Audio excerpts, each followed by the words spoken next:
When Sony announced that it was going to reboot the live-action Resident Evil film series, I was cautiously optimistic, yet curious to see how director Johannes Roberts would stick to the source material after a promising first trailer. Unfortunately, Welcome to Raccoon City is disappointing. It's got some interesting ideas, but between the cheesy writing that doesn't do its thinly sketched characters much justice and a rushed third act, it'll be hard to rewatch this one as a fan of the series.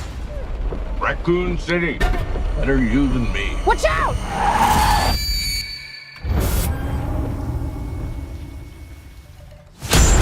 Welcome to Raccoon City's plot adapts the stories of the first two Resident Evil games, with one portion of the story focusing on Chris Redfield, Jill Valentine, and Albert Wesker as they explore the Spencer Mansion, while the other storyline focuses on Leon Kennedy and Claire Redfield as the duo look for a way out of Raccoon City before the town explodes.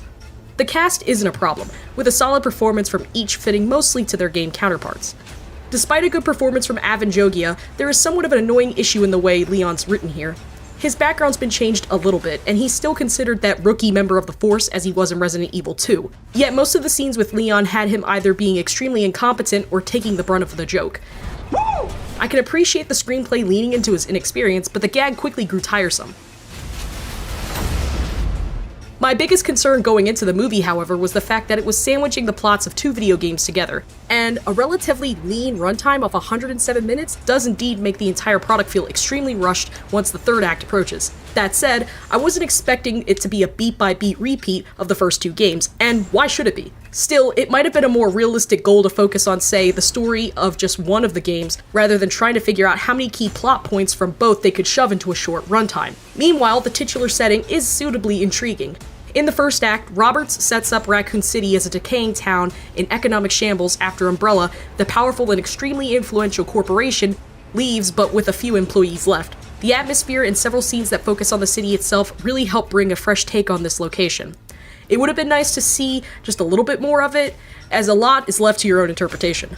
While there's a decent amount of zombies on screen, don't expect a ton of high-action undead slaying scenes. There is one scene in particular that feels both fun and tense, but if you're here for a constant barrage of zombie fighting action, you'll be disappointed. It's fun to catch some enemies from the first two games pop up, including Lisa Trevor, who originally appeared in the 2002 remake of Resident Evil. While she's still a tragic character negatively impacted by Umbrella's inhumane experiments, her screen time is disappointingly short, to the point where if she had been removed from the film entirely, it would not have too much impact on the overall story. Until the second act, when the infection begins to take over the city, there's a surprising lack of action.